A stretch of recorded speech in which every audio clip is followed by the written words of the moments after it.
Vegetable dosa பண்ணுறோம். 2 vegetable dosa. இது நம்ம எங்கேருந்து பண்ணுறோன்னு பார்த்தீங்கன்னா நம்ம நியூ கிரேஸ் ரெஸ்டாரண்ட்லேருந்து பண்ணுறோம். கஸ்டமரு சாப்பிட்றதுக்கு வித்தியாசமான ஒரு தோசை. டேஸ்ட்டும் ரொம்ப பர்ஃபெக்டாக இருக்கும். புவர் வெஜ்ஜு சாப்பிட்றவங்களுக்கு இது ரொம்ப பெனிஃபிட்டாக இருக்கும். இப்போ பாருங்கள், அப்படியே வந்து தோசைக்கு மாவு ப்ளேஸ் பண்ணிவிட்டு ஆனியன் ஸ்ப்ரெட் பண்ணுறோம்.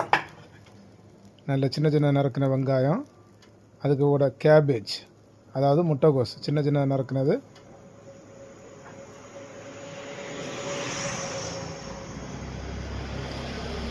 அப்படி பார்த்தீங்கன்னா பீன்ஸு,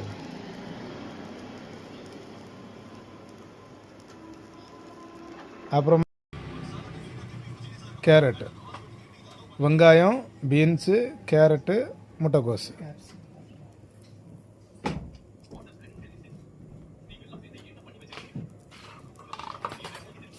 தீயை மீடியமாக வச்சுக்கணும், தோசை கருகிடக்கூடாது. மேலே லைட்டாக கொஞ்சமாக ஆயில் ப்ளேஸ் பண்ணிக்கிறோம்.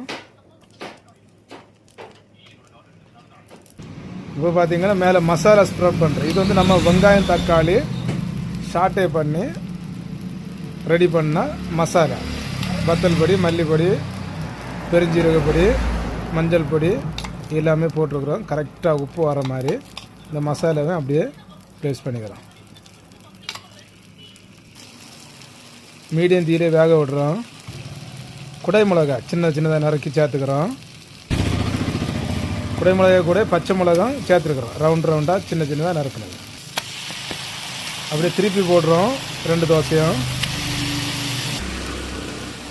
நல்லா வந்து வருது பாருங்கள். ஃபுட் ஆர்டர் இருந்தால் கான்டாக்ட் பண்ணுங்கள்.